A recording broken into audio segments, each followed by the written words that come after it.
Hi, and welcome to the Health Begins with Mom show. I am Dorit Palvanov, your host. On this podcast, I will share insights and interviews on health, parenting, and explore the question of what does it take to thrive as women, wives, and mothers. Now, let's get going with today's episode.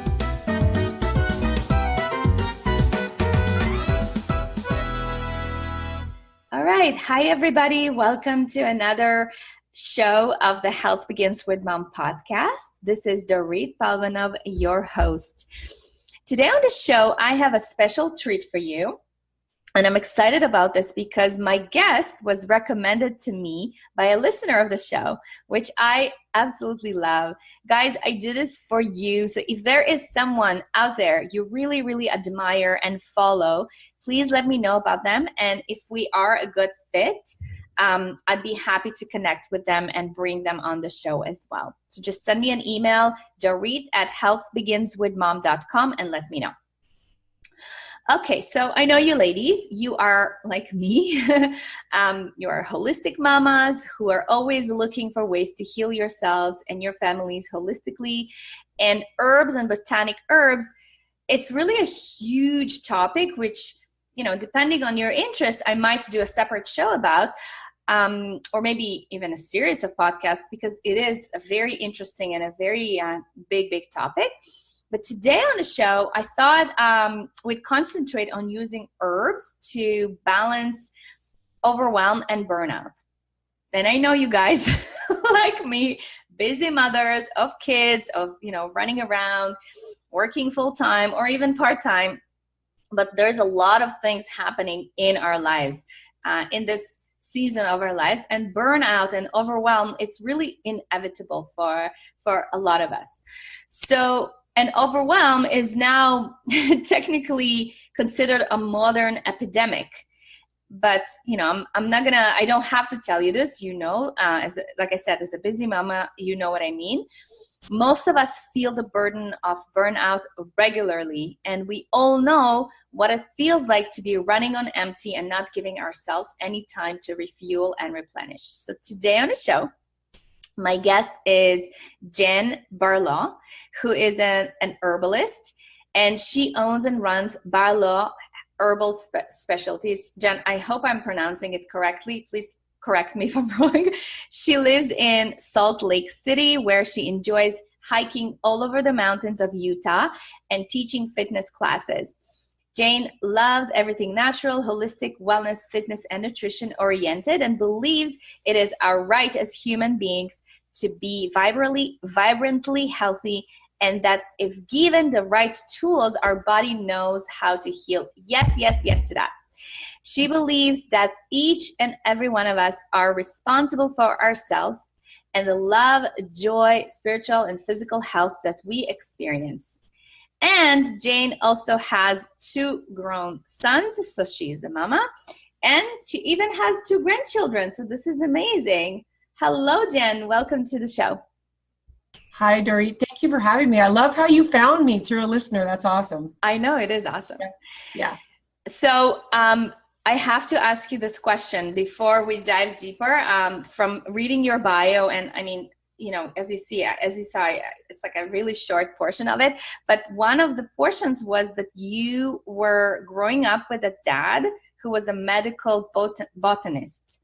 Can you share a little bit about that? And maybe from that you can expand that and share about your story and how you even came to do the work that you now do in the world. Yeah, I had a really interesting childhood because so my dad was a lover of plants. So when he was in college, he decided he wanted to study botany, and not just botany, but medicinal botany. So what that means basically is what makes plants like medicinally powerful. So if you think about all the pharmaceuticals, they really started with plants. Like white willow bark is aspirin. So the thing is, all of our medicine, even now our unnatural chemical pharmaceuticals, really kind of originated from plants. So my dad was fascinated by that at a really young age. So when he went to college, and then when he went on to get his PhD, he studied medicinal botany. So So we grew up just with huge gardens. If he would identify a plant along the side of the road when we were driving somewhere, even if we're on our way to church, he would stop the car, pull over, and there'd be all these little kids. So I'm second oldest of 14 kids. So it's not a small family, we're a big family. And we would all get out, he'd be identifying a plant, we'd be eating the leaves and the stems. And so this was normal to us. This was not, I grew up in the 60s and 70s, and this is when all the moms were getting packaged food and, hamburger helper and canned food. And the manufacturers were trying to make being a mom easier. So everything was packaged and processed, and we didn't get any of that, which of course all of us felt totally deprived. We didn't get our Wonder Bread, Yeah. So we kind of grew up like little hippies without really realizing how amazing it was until we became adults. So we didn't go to the doctor very often. It was just an amazing way to grow up looking back on it, so. And then how does, tell us a little bit about your story and how did you come to become an herbalist? I mean, I see the connection there. It's clear. How did that evolve? Yeah. So when I first was an adult, so 18, I got married when I was 18. I got married very young, started having my babies. I fell in love with fitness. So I became a personal trainer. I became a nutritionist. I loved everything that had to do with food and had to do with exercise. And I started teaching classes when I was 18. And it was just my biggest love. And my dad carried on, all my siblings carried on. We all started growing up. And then almost 21 years ago, I, at that point, owned my own gym. So I have this kind of huge entrepreneur spirit anyway. So I built a gym with one of my sisters here in Salt Lake, and about a year after we opened, my dad passed away. Oh no. Yeah. So it was kind of like, we were not ready to lose our dad. I don't think you're ever ready to lose a parent, but what happened is he had started his company when I was about 14. So he was running his company. He was kind of this rebel, amazing guy. Like a rebel to the highest degree. He didn't believe in paying taxes. He didn't want the government telling him what to do. And even though none of us really like that, in order to live in the system and function like we know we need to, there's things that we need to do, but my dad was not into that at all. So he kind of ran his company underground a little bit. Mm-hmm. And if you knew how to find him and you knew how to reach him by phone, then you could order his products and his amazing line of medicinal herbals. And he sold mostly to doctors because there's a kind of a big education curve that not just comes with most herbs, but the level of herbs that he did went after some really serious issues that takes a level of education. So he mostly sold to doctors. And when he died, because he was so he was the most amazing, giving, loving, but underground person, his business died with him because none of us really, even though we used to help him sometimes in the business, none of us were him, first of all. We didn't have his level of education. Now, we grew up with this stuff, so we knew about them.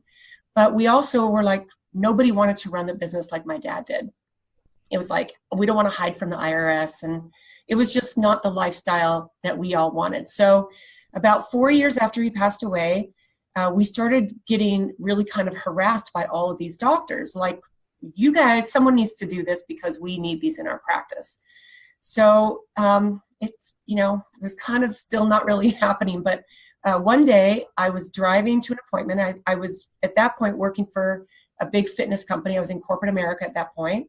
And I was driving to an appointment, and I had this intuition to call one of my sisters. Now, she lives in a different state, and I have a lot of sisters. I have 9. So it's kind of like for this intuition to be, how do I call this? I need to call this one particular sister. So I called her up and I said, hey, what are you doing? And she said, well, I'm actually driving to lunch to have lunch with a botanist and her daughter, and I'm selling her all of Dad's formulas. And I was like, oh, wait. I mean, this was literally, she was about 10 minutes away from the restaurant. None of us knew. And it had been almost 4 years. So she kind of thought, nobody's going to do it, and someone needs to do something with these. And so at that moment, she stopped, she pulled over, and that's when I just decided I'm going to restart Dad's company, and I don't know how I'm going to do it, but I'm going to do it. So, that's kind of the short version of a kind of a long process of getting it started. And I really started all over. I had my dad's formulas. I had deep knowledge of them because I'd used them on myself, on my children. My kids were teenagers at that point. And I just felt there was just, how when you get this huge intuition, and as women, we have it so strong. Yes. I need to do this. And I'm not sure how. So it's like jumping off a cliff and building your parachute on the way down. So I would say that's kind of how I got it started. And it's been almost 17 years now that I've been going. Oh my gosh. Good for you. Wow. You are courageously designing the life that you crave. I love that. I love that. Yeah. So let's talk about, herbs, and in particularly, I want to talk about, adaptogens today. Okay. So I thought we can start by maybe defining what adaptogens are, and then, let's see where it goes. Let's start there. Okay. Yeah. So, and that's a good question. Adaptogens are very, very, very important, especially in our modern world. And one of the best ways that there's a lot of things that they do, but one of the best ways that I like to describe to people what adaptogens do and what they can do for you is when you have stress, and it doesn't matter where it comes from, your body does not know that you're not running from a lion. Your body doesn't know that you are not, if you have stress from a job, a relationship, your kids, whatever it is that we are having modern stress from, your body goes into fight or flight because it's trying to protect you. It burns out your adrenals, it messes with your hormones. And especially women, we have this delicate balance of hormones because we have our monthly period. And even when we go to, start going into menopause, and, I'm past menopause, or what, I don't even, that's a long time ago, but these herbs have saved me because what they do is they help to balance body chemistry, and that delicate balance that women have, especially because we get this disruption every month. Our hormones are disrupted every month. And if we don't have a clean diet, if we don't have exercise, if we don't have stress relief, if we don't disconnect from technology and try to sit in nature quietly at least once a day, then our body is just constantly out of balance. So what adaptogenic herbs do is they go in and they help to balance your adrenals, which is very, very, very important. And then they also clear out, there's toxic byproducts that come from a normal metabolic process.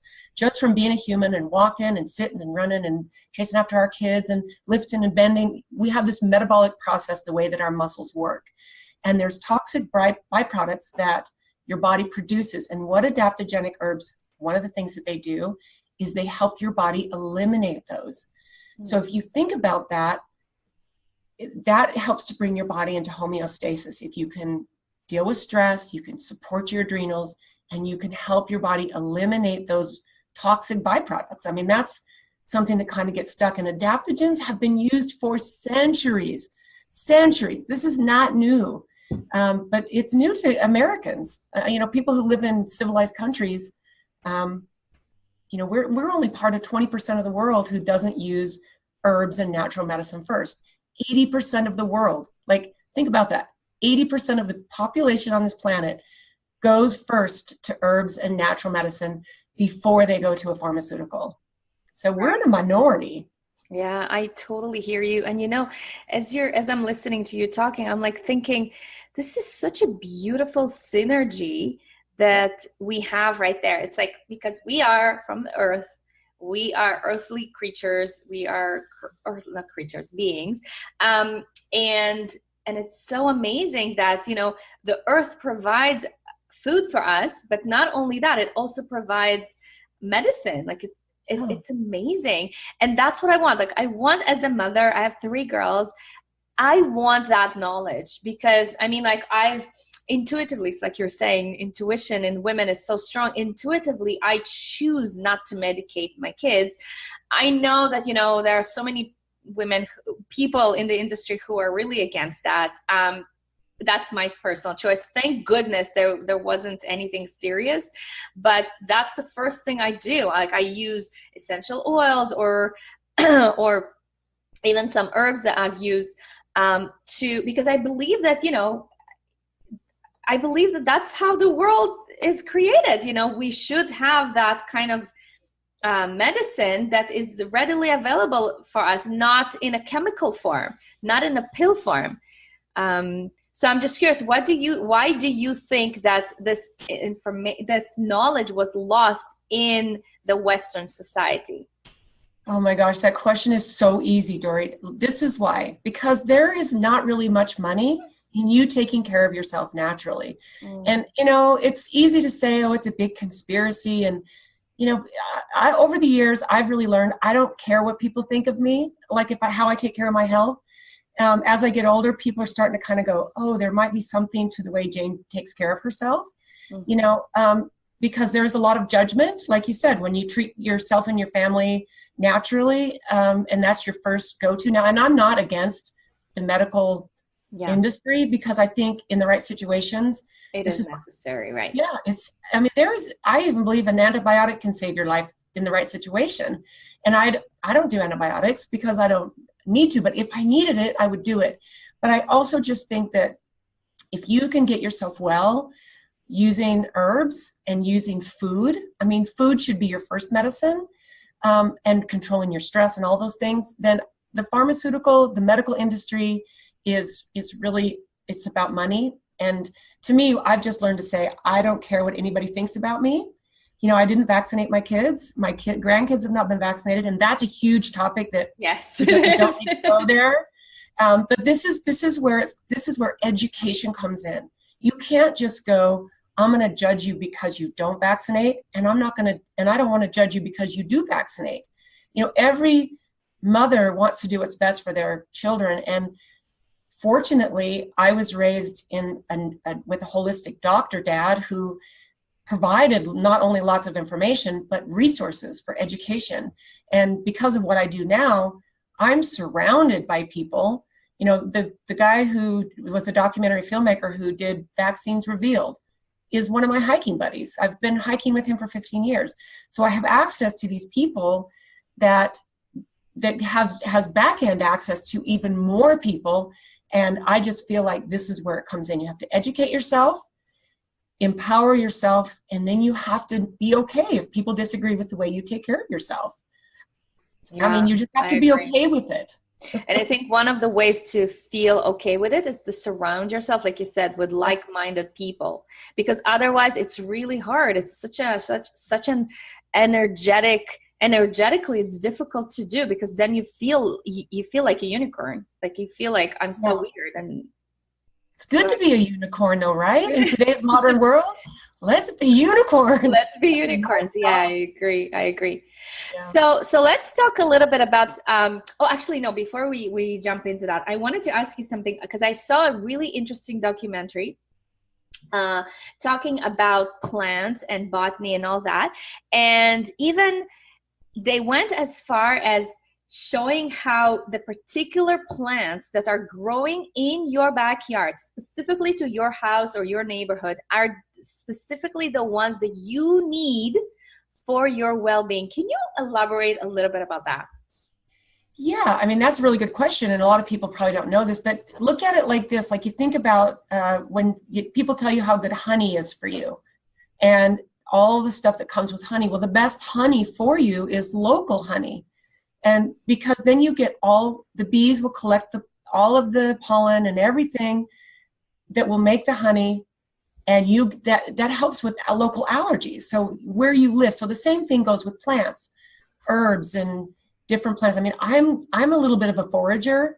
So when I'm hiking and I know there's big, beautiful dandelion plants out, and the leaves are in full bloom, I will forage along my hike, and I'll have a little, pouch of stuff. Like I love lamb's ear, which is a really delicious plant that grows in Utah. So foraging, we've been doing this since we've been humans, is we eat plants that grow local to us. So it's because that's what needs to nourish us. And if you think about a tomato tastes best if it's out of your garden, right? But if you eat a tomato in the middle of the winter and it's been grown in a pod in New Zealand and it gets to you in the States, it tastes kind of like cardboard and there's not a lot of nutritional value. Well, you're not supposed to eat tomatoes in the winter. You know, there's a season. There's a season for plants and herbs, and you know, that's how fermentation got started, is people were taking root vegetables, fermenting them so that they would have vegetables all through the winter. Right. Maybe not realizing that you're getting all the beneficial bacteria and all the probiotics just from having fermented veggies, but we're not meant to eat these things during certain times of the year. So, you know, I hope that answered the question. Yeah, it totally is. And what I'm thinking now is that, you know, in the Western society, we treat these plants as weeds. It's like they're redundant. True. Yeah, they are ruining my lawn. And even, you know, what hurts me the most is around springtime, when everything is starting to kind of sprout. My neighbors would like call, you know, the weed men to get rid of all the weeds, and the way they do it chemically, and I'm like, no, don't do that. I mean, this stuff is so toxic, but because of the lack of education, the ignorance, people do that. Yeah, and you know what I do, like, because I get weeds that I wouldn't eat in my yard, and what I do is I'm a weeder. Like, I'll go out, and to me, it's very therapeutic and kind of meditative to go out into my yard and to weed by hand the weeds that I don't want growing in my yard. To spray them, oh yeah, that would be one thing that people could really educate themselves about. Or you know what? At the very least, hire somebody, pay your kids to go out and help you weed. Like, get back to some of these amazing things that, believe it or not, will draw you closer together as a family. If you have a yard, I know there's a lot of people who live in apartments, but yeah. Okay, so let's dive a little bit deeper, because I know the listeners and me, we're so intrigued and fascinated and curious about how we can use some of these plants to help us heal. So when it comes to adaptogens, specifically, I'm interested in balancing hormones. So like you said, as women, we cycle, and you know, the way I see the menstrual cycle, I don't see it as a disruptor. I see it as a rhythm.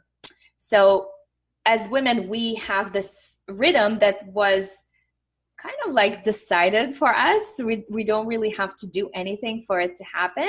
And there's a lot of wisdom in the menstrual cycle. I'm actually reading this book now. It's called Wild Power. It's so good. And it tells you about the magic of the menstrual cycle and how it can awaken the feminine energy, and just how to step more into that wisdom.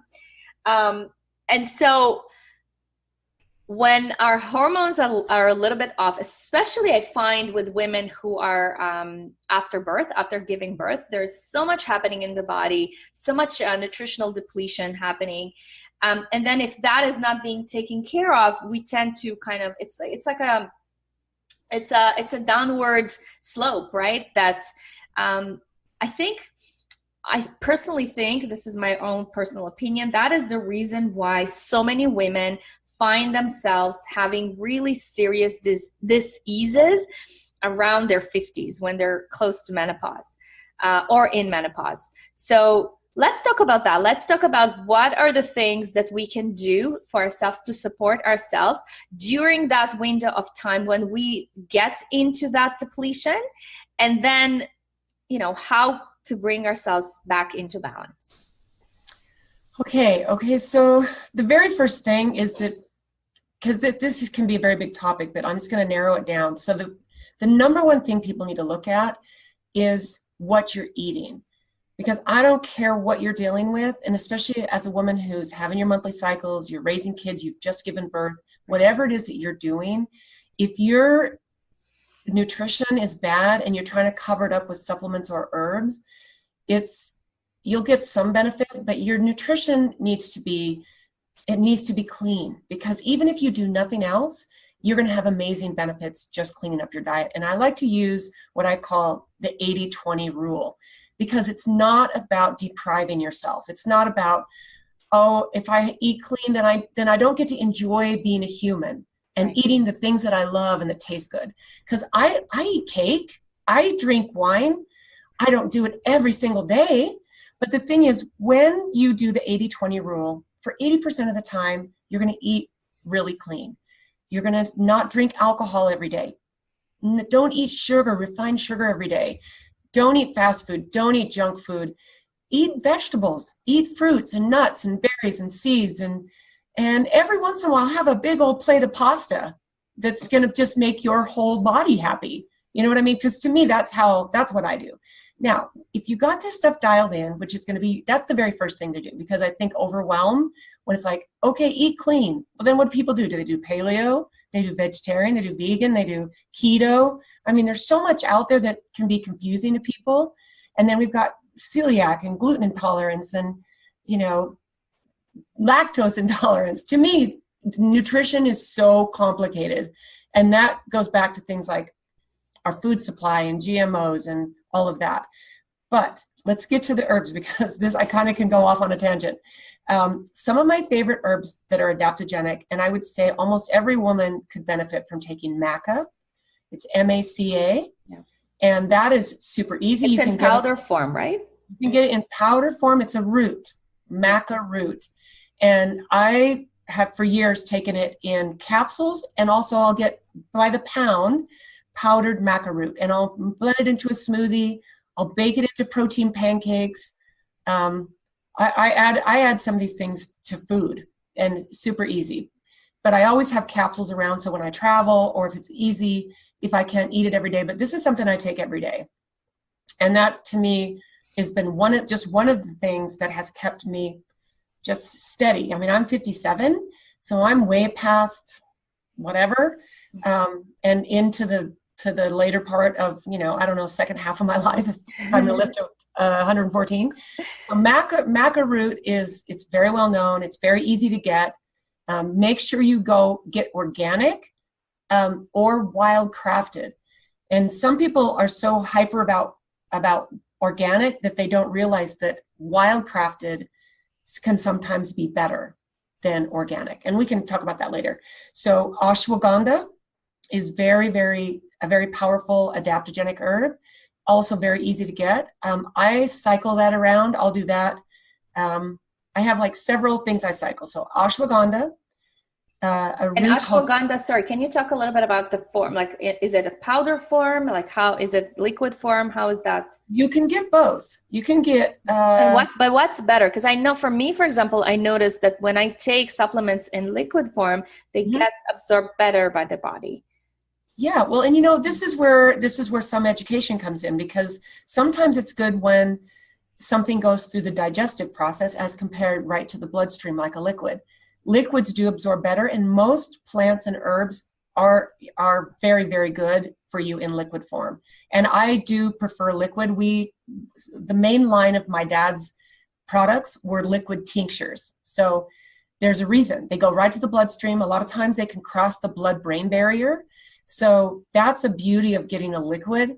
But there are times when things need to go through the digestive process. Like, I think cayenne pepper is one of those that can actually, cayenne pepper can heal an ulcer. So one of the ways to do that is for it to be swallowed into your stomach, and for it to start going through the digestive process in your stomach. But ashwagandha is good in either capsule form or liquid form, and you can get both.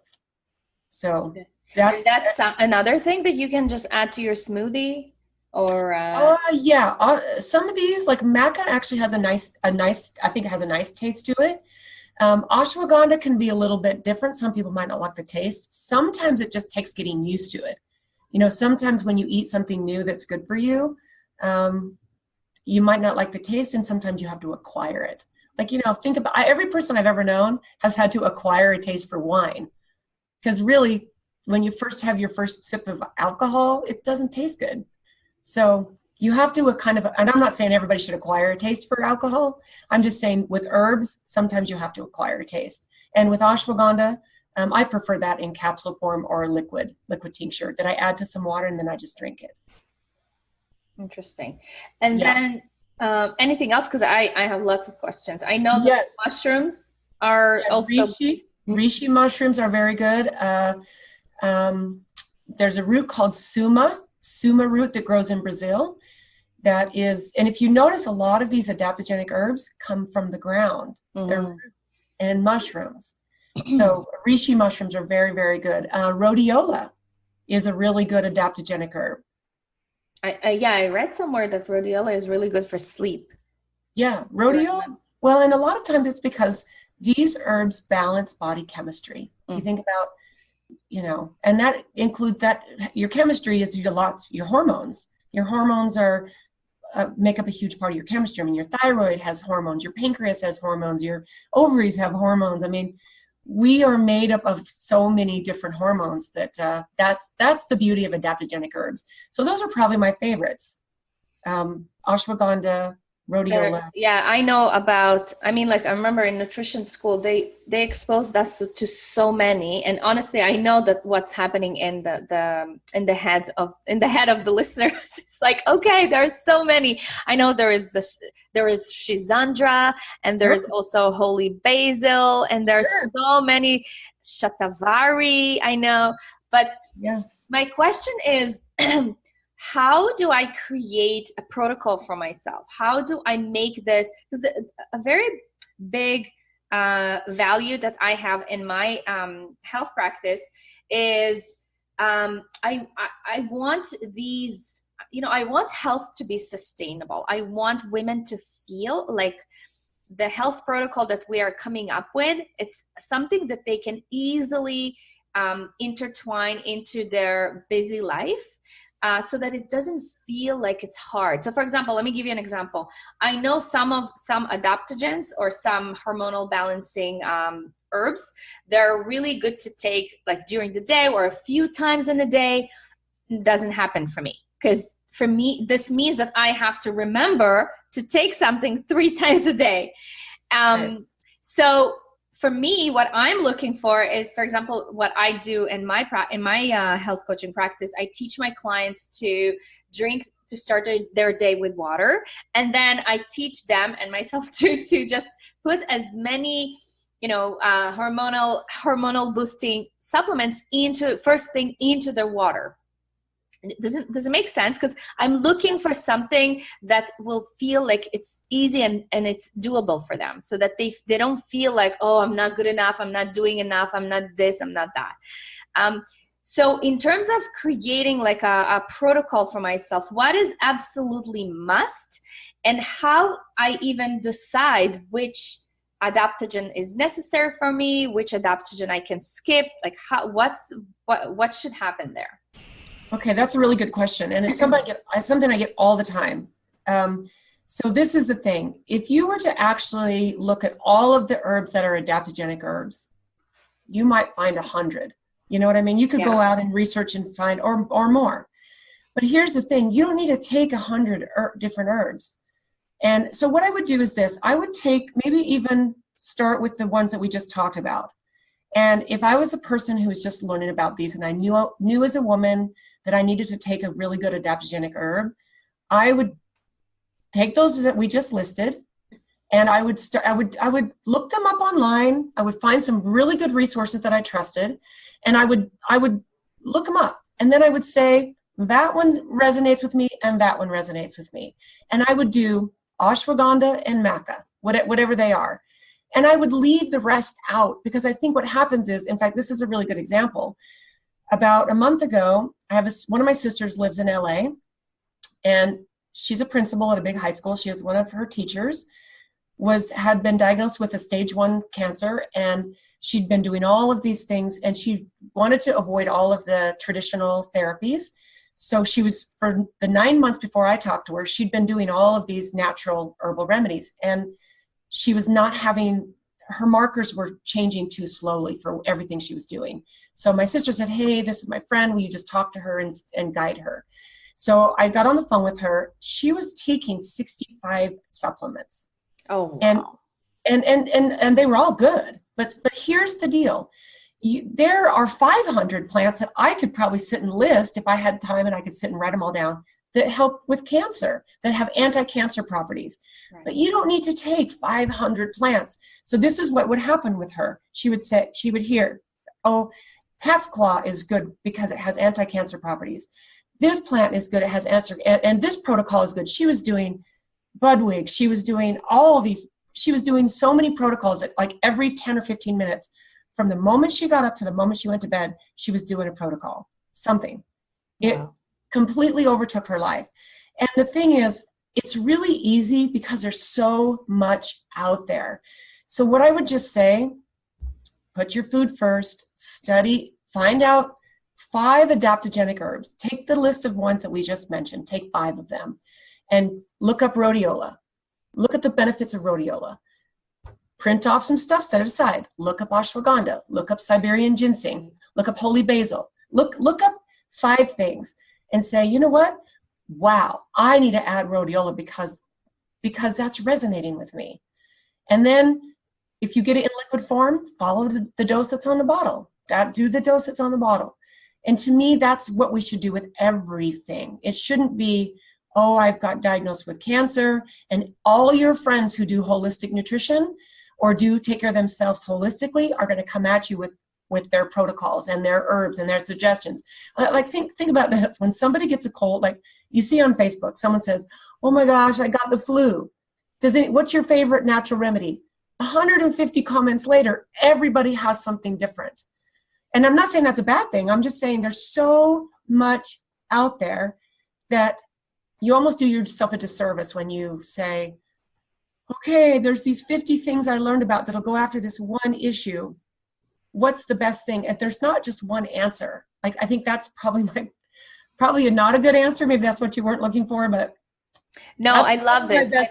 I love this. You know what? Because I teach my ladies also that you are, I mean, at the core of it, you are your best doctor. You are the one who feels what you feel. And I think it is a very empowering approach, although that's not the approach that most people do. Because I feel like we have gotten so used to outsourcing our healthcare, looking at doctors as gods, as like they're gonna heal me, they're gonna fix me. When in reality, I mean, doctors are amazing, and I look up. I have so much respect and honor to them. But at the end of the day, like, you know, they do the best they can. But most of this should be you should be 100% involved in your healthcare, and searching these kinds of solutions, I think should be, if not the main thing, but should be at least a part of any healing protocol. Yeah, I mean, we're the ones who are responsible. Like, it's not it's not even my spouse's responsibility to make sure that I get the right nutrition, or it's mine. If you study epigenetics, epigenetics puts the responsibility of your health and the diseases you do or don't express directly on your shoulders. Yes. So people need to be willing to take responsibility on this level. And I know that that's not the way we operate. And I know that the majority of people still are, if even they listen to this, they still might go to their doctor and do everything their doctor says. And that's okay too. To me, it's not about judgment. Yes, it's not. Yeah. It's about everyone gets to choose, but we are responsible. And I'm empowered by that responsibility. Right. I prefer it. But I know people who are mostly in their kind of like, and again, without being judgmental, most people are victims, and there's something comforting about going to the doctor. It's like this parent and child relationship, It's almost the same. Okay, so my next question is there a time to stop taking adaptogens, or is this something I have to do for the rest of my life? Because that's what I hear when it comes to pills. Like my grandmother, she has diabetes, not related to adaptogens so much, but maybe it is. She is taking, last time I checked, 17 different pills every single day. Are they prescription? They're pharmaceuticals? Yes, pharmaceuticals, prescriptions, and and that's just part of her daily routine. But my question is, when it comes to something that is natural, that comes from the earth, like, how would I know when it's time for me to stop? Like, what should be the things that I need to be looking at? Yeah, well, what I've done over the years is I've kind of just flowed with what I'm feeling like I need. And I know, because I am in a different space and I get to connect with holistic doctors all day long, because those are my customers, that I've gotten tons and tons and tons of feedback and questions answered. And if I have a question about my health, I know I have someone I can call who's like not only a good customer, but a good friend and highly knowledgeable. So what I've done over the years is like, I do believe that there are some things that we can very safely and necessarily take until the day we die. My goal is to die old and healthy. I want to be very old and I want to be very healthy. Like, I don't want my brain to go. I don't want my body to go. I want my body to still function. And I do believe that part of that is with herbs and plants. And I plan on staying on some form of an adaptogen indefinitely. I won't ever take that out, especially this phase in my life. I feel like those are the things that I need. And, I'm in there every day. I have a company that I run. I deal with manufacturers and I deal with employees, and it's good. But if my body is not in balance, I can't handle the stressors that come at me. So the things that I do, they change. I don't do rhodiola anymore. I probably did rhodiola for 4 or 5 years, and it's still really good, but I needed it at the time when I was first really starting to go through menopause. It was one of the really important adaptogenic herbs for me. And I don't do rhodiola anymore. My main ones are maca, ashwagandha, and suma. And I do those. What I do is sometimes I'll do 2, and sometimes I'll do 3, and then sometimes I'll rotate. So I don't, to me, there's no hard, fast set rules. But this is where someone like you comes in, and with your coaching, it's like, because there are people who maybe don't have the luxury of the depth of what I've been able to have in my life, and they need the guidance and saying, all right, let's put you on this one, and let's not put a time frame on it. It's just like saying, maybe you shouldn't eat broccoli for the rest of your life. Yeah, broccoli's good. Eat broccoli till the day you die. You can really look at herbs like that. This is something you can take long term. So for a mom who is in her 30s, like me, with small kids, what would be the top 3 adaptogens? So what I hear from you is maca. Like, maca keeps coming up again and again. So maca, and then ashwagandha, and probably suma. Suma, because suma provides energy. It helps with fatigue, which a lot of moms get, and it also is really, really supportive for your adrenals. So suma, SUMA, and we actually make a liquid tincture of it, which I've been taking that for years, and we actually call that, the botanical name for suma is called Phaphia, which and it's Phaphia paniculata, but it starts with a P. The P is silent. Phaphia. Suma is one that I would. So those would be the top 3 for women in their 30s. Yeah. Amazing.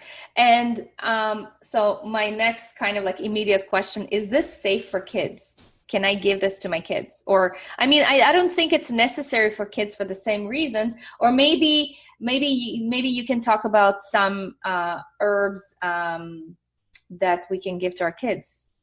I know the biggest issue is immunity with kids, because kids get sick quite a lot. So maybe you can talk about that. Yeah, I think that honestly there are, most kids don't need adaptogens unless they're under high stress. And then what I say, if you have a kid who's under high stress, you need to find out what's causing their stress and lock that in before you put them on. It's not going to hurt them, but it's usually just unnecessary for a kid. Right. Kids should not have that kind of stress.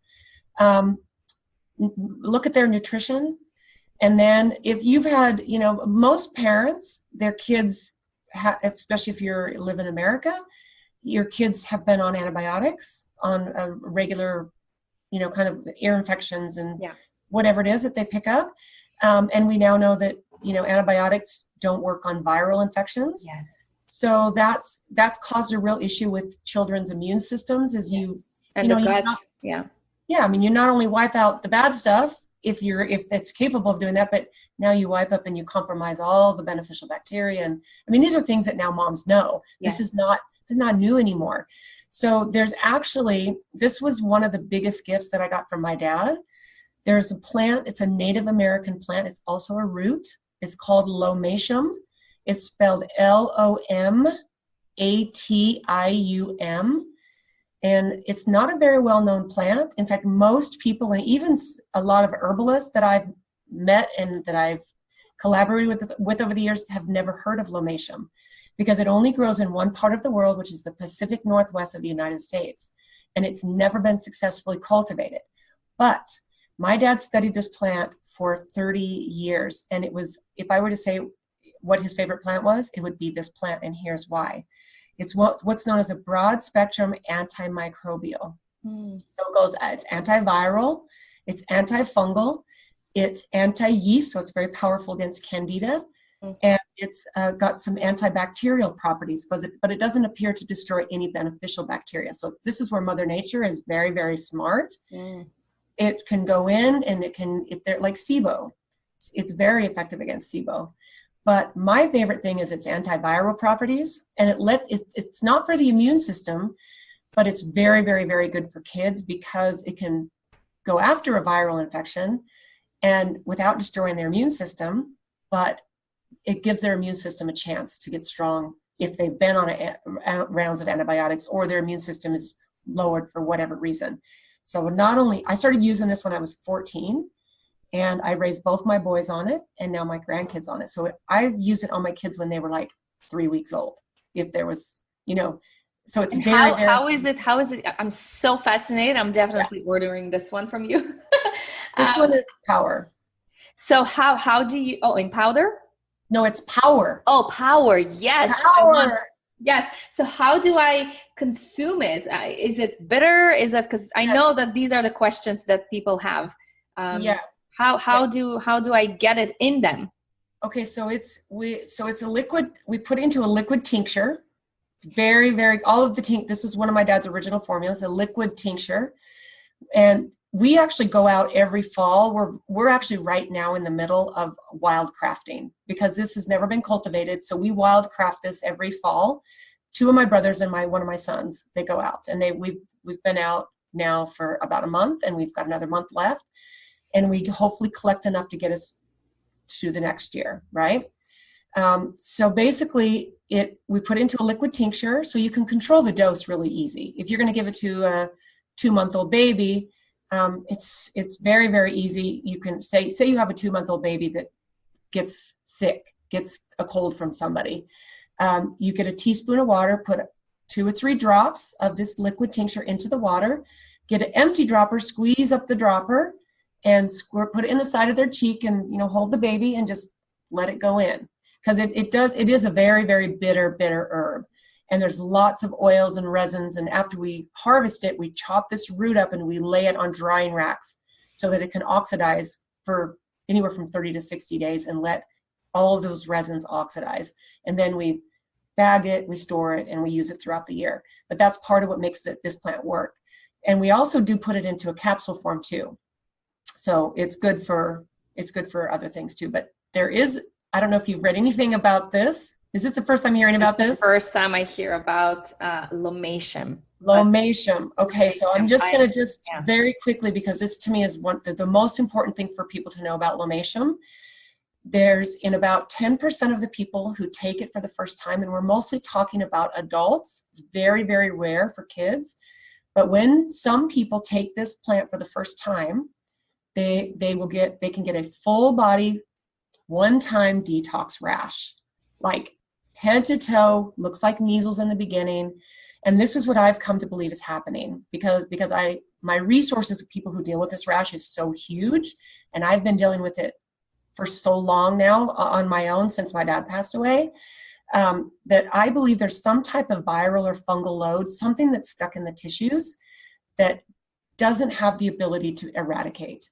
So when this plant Lomatium is introduced into the body, your body starts a detox process. It now gives your body a chance for this viral load or fungal load, I believe it's mostly viral, to push out. But what happens is your liver cannot take this because it's happening too fast. It's like the body's like, hallelujah, I now can eradicate this virus.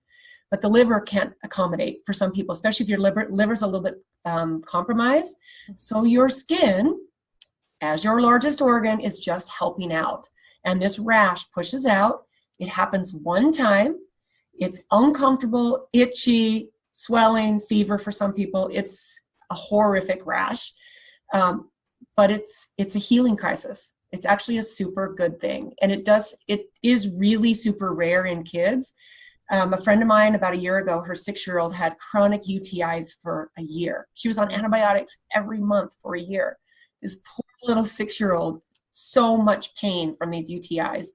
And this was a person who's very medical, but this mother was desperate. And she knows what I did. She's like, Jane, is there anything? These antibiotics aren't working. She's getting these infections. So she started on Lomatium. It cleared up the current UTI she had. And about 4 days later, her 6-year-old broke out in this horrific rash and was actually, I mean, most kids handle it better than adults do, but it cleared up in about 3 days. And this has been a little more than a year, and she's never had another UTI. So her immune system has had a chance to get stronger. And the rash only happens one time. So, it's fascinating. I love this so much. Thank you for mentioning it. I'm so curious about this because these are the things that I want to have in my home for whenever my kids go through something. Like last month, my daughter had warts on her feet. And I'm like, oh my gosh. And I tried, the conventional stuff, and it's painful and it's so uncomfortable. And she didn't want, and I felt so bad that I'm putting this chemical, these chemicals, but I just didn't know what to do naturally. So would that help? Yes. Warts are viral infections. And it usually takes anywhere from 2 months to 6 months. Typical is 2 months. And you use what you would do. Say I had a wart on my hand, I would take the liquid tincture. So wherever you had it, I'd put a drop right on the wart, let it soak in, and just it'll evaporate pretty quickly because it's in an alcohol base. I'd put another drop on, and then I would take some internally, and it takes about 2 months to clear up warts. Yes. And now if they're deep planters warts, it might take a little bit more patience and consistency, but warts are a virus. Yeah. Warts are viral.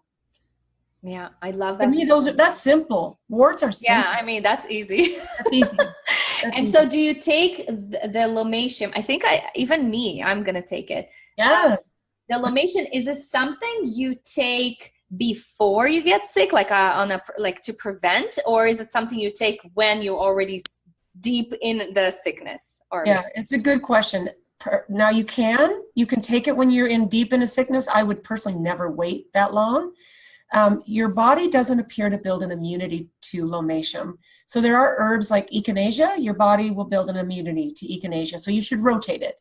But Lomatium, your body appears to just benefit. So what I've been doing, and I've been doing this, almost 45 years now, I take half a dropper full, which is about 25 drops. And I just do that once a day during cold and flu season. And when my kids were little, I would send them off to school every day with a dose, 10, 15, 20 drops. If they would come home and maybe they were exposed to somebody who was sick, I would give them another dose at the end of the day. So you can very, very effectively and safely do prevention, prophylactically daily. And if I ever get on an airplane, like I never travel, even in the middle of the summer, whenever, I never travel without it. If I could pick one herb, and I love all herbs, and I'm glad I don't have to just pick, but if I could only pick one herb to take me through this life, as a mom, as a grandma, as a human who's exposed to things, it would be Lomatium. Wow. Thank you so much. Yeah. And it's not an adaptogen, right? It's No. It's, yeah. No, it's not an adaptogen. Yeah, and I was almost like, I wonder if I should talk about Lomatium, but I'm like, we're going to talk about adaptogens. So yeah, that's amazing. I'm so glad I asked because definitely, guys, Lomatium. Yeah, so I would say educate yourselves. Yeah, we have a lot of information that we put out because to me, This is something that will never sit on the shelf of a health food store because, although it says on the bottle there's a potential for a rash, it doesn't even go into any kind of detail, because to me you have to be empowered, because the last thing you want to do with this rash is run to the emergency room. Yes. And believe me, I've talked to people in the emergency room more than one time over the years. And what will happen is they'll think you're having an allergic reaction. They'll give you a steroid shot or even put you on IV steroids, but it doesn't do anything to the rash, because the rash is not an allergic reaction. Yes. It's a healing crisis. So healing crisis. Educate yourself. There's some things that you can do to support and detox your liver, and we front load you with a bunch of information.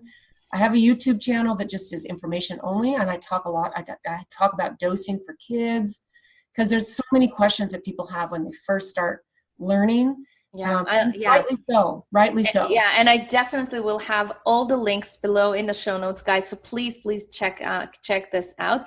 Jen, before I'm letting you go, I have a few questions that I ask all my guests, and this is as an opportunity to kind of get to know you on a little bit deeper level. Okay. So my first question is, this show is all about inspiring mothers to thrive as women, wives, and mothers. And I like to call it showing up as a goddess or a diva in your life. So I'm curious to know, how are you being a goddess in your own life? How do you take care of yourself, your soul, your body? What are some of your non-negotiables other than using herbs? Yeah. So I started teaching aerobics when I was 18, and all throughout my life, at one point, like I told you, I owned a gym. When my dad passed away, I owned a gym, and to me, a non-negotiable is fitness, because that's a piece of the health puzzle. Yeah. And one way that I have totally kept myself feeling like a diva, if you will, is that I still teach. Now, I only teach once a week, and I teach at a local gym here in Salt Lake, and I teach a step class. So step has been around for a long time. It's not as popular as it used to be, but I have this class where I have 50 people show up every Saturday morning. Wow. And more people would come if they could, but there's only 50 steps for 50 people. And come rain, shine, summer, winter, fall, whenever, this room is packed. I put on my microphone and I am in the front of this class, in my zone, sweating, exercising, dancing around this room with they're my friends. And to me, that just gives me pure joy. And I feel so grateful that I have not stopped doing that, because, next year I've been teaching for 40 years, and I'm like, who does that? Wow. And by the way, Jen, you guys can't see Jen, but she does not look like a 57. Thank you. 57, right? So 57. Yeah, I would give you maybe 32, 33. Oh my gosh. You look so good. You see the wrinkles right there? Thank you. You've earned them. Be proud of them. I'm very proud of them. Okay, in one sentence, what is your vision for your life? What are you creating? What is your life's purpose? My life's purpose is this is what I've really come to decide. If I can help one person, the light bulb turn on for them, and they can shift from despair, overwhelm, and a life of disease where they just feel hopeless. If I can turn the light bulb on for one person and their health can shift a little bit, like I am so fortunate that I get to watch this happen almost every day. We get emails, we get phone calls, we get to talk to people who, for example, try a plant like LeMay Ssin, and they have this long-standing systemic issue clear up. And to me, that my life has so much purpose. I jump out of bed. I never have an alarm clock. I don't ever want to retire. I want to be 90 saying, what herbs do you want? Come on. It's like, to me, that's my purpose. I'm so grateful to the listener that connected me with you, because I want to be surrounded by people like you. I love that so much. Thank you. Thank you. My next question is, I like to keep it real and show listeners that even though someone is an expert in one area, they might be struggling with other things. So what are some of your current challenges as a woman, wife, or mother? Okay, so I think that I'm invincible sometimes physically. And we just had a big move this year. And the things that I study, like I love epigenetics. We kind of just barely mentioned that earlier. And so anytime that my body expresses pain somewhere, I refuse to believe that there's something wrong with me. I think that it's emotional or I'm stressed. Mm-hmm. So this summer I was hiking and I had a meniscus tear in my knee. I didn't know it at the time. It was just a little bit of a tweak as I was coming down the mountain. And I was in the middle of moving my business. We just bought a commercial building and we were in the middle of a literal physical move that was very, very demanding physically, mentally, emotionally, everything about it. And so I'm hiking up in the mountains. I'm stress relief. I'm doing what I love. And I tweak my leg. What happens. Yeah. And I think, and I'm like for 2 months, I didn't do anything because I didn't go see anybody. And this is where I needed to humble myself and say, I hurt myself. I need to go see what's wrong. I need to go get an MRI or that's my vulnerable place, honestly, is going to the doctor. I feel like I need to humble myself sometimes and go, okay, I need this. I need to go go get an x-ray, go see what's wrong with and it turns out that it wasn't a complete tear, but that's why I was like, swelling and pain. I could hardly walk. And I coached my class I stood in the front of the room and had my mic and I didn't exercise because my leg was in so much pain. And I'm thinking it's emotional. I'm like, okay, you're so stressed, it's emotional. And it's like, no, it's physical. So yeah, well, the reason it happened could be emotional, but then how you cope with it and how you help it heal and fix it, that's, you need that. I'm totally like you, by the way. I'm totally like you. Sometimes I'll have this, kind of like a soul ache or like a need or this whisper, like just go get a blood test done. Go. And I would refuse it. I'm like, no, I don't need it. I'm holistic and I do things. I totally understand.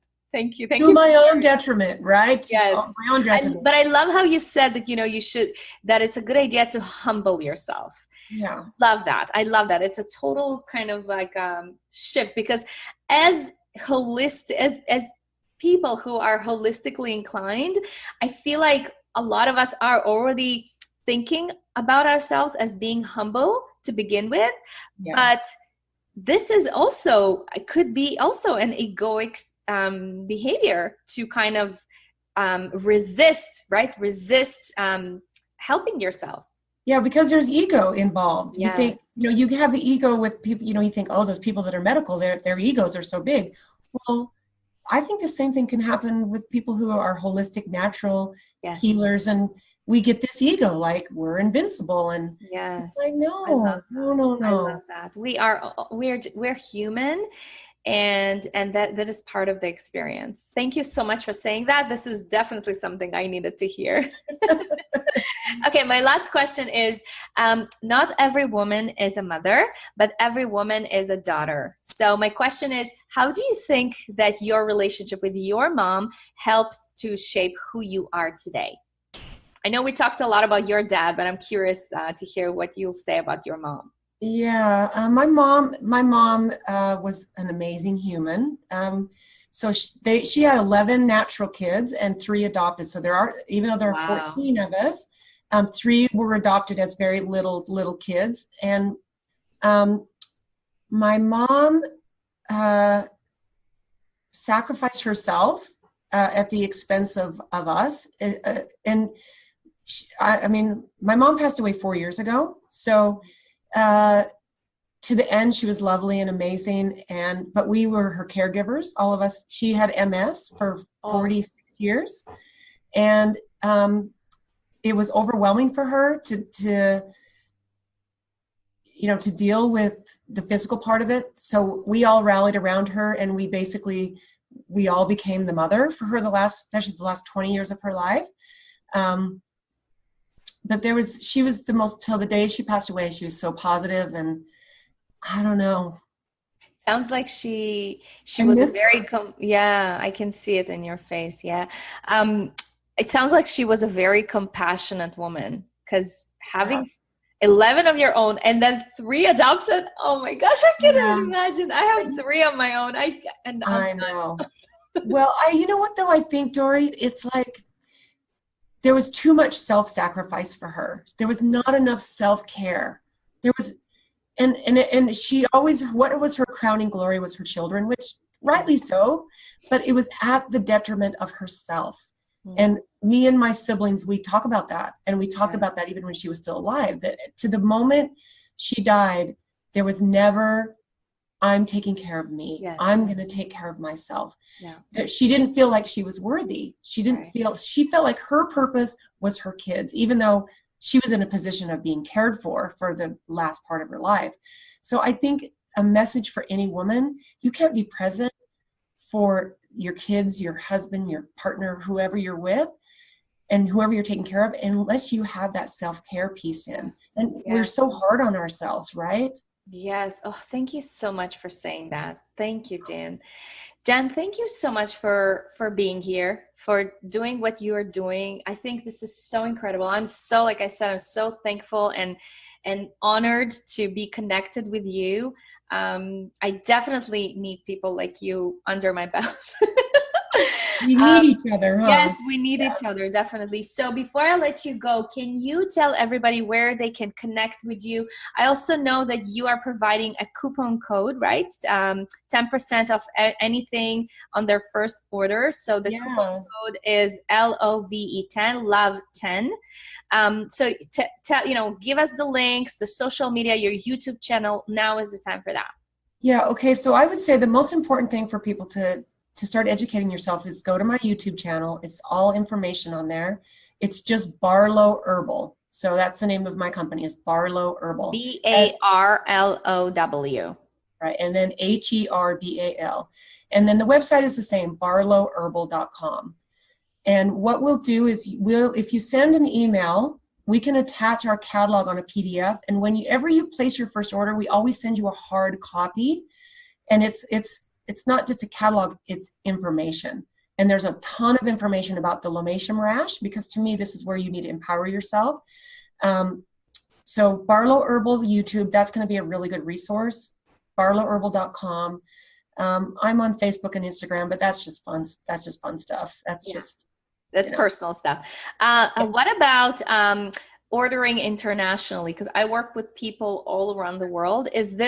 Do you guys ship internationally or only to the US? No, we ship all over. All over. Okay, great. Yeah. And if someone's in a country where it says that shipping is not available, send us an email and say, hey, you're not shipping to New Guinea or whatever. Then we'll go and we'll open that up on the back end of our store. Because that's kind of what we've done over the years, is as a person like from New Zealand or Croatia, or someone will find us and they'll say, hey, I see you don't ship to Croatia. We'll go into the shipping end and we'll turn on the ability for that country to order through our website. Oh, I love that. So what's your email? Where can people? So email is Jane, Jane, at barlowherbal.com. Okay, perfect. So that's where people can email in case you guys don't ship to their country. Well, and here's something I want to offer for people who are listening in the United States. This is really cool. This summer, this is partly where part of my crazy stress came from. I just published a book of healthy habits. Ooh. It's not selling product at all. It's Jane's book of healthy habits. It has 40 lifestyle habits that have gotten me to my age at this age with health. And so there's things like nutrition and how to make your own homemade kefir and love and forgiveness and social connections. And so I'd love to send a free book to every person who, if you go in and you order, I'll put in there love 10. That will tell me that this came from you. And I'll send you a free copy of my book. So it's just for people who are from the States. Yeah. Well, unless they order, if they place an order, we'll just tuck it in with their order.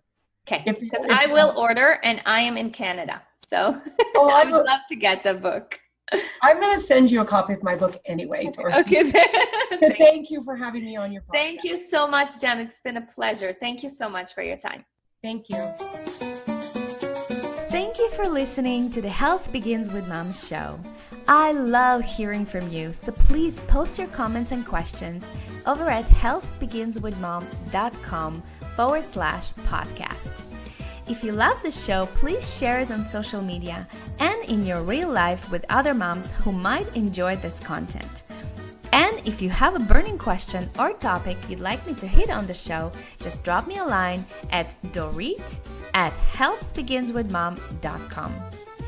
And if you love this show and really want to support it, please go to iTunes, write a review, and subscribe. Thank you so much for listening, and I'll catch you next time. Much love and many blessings.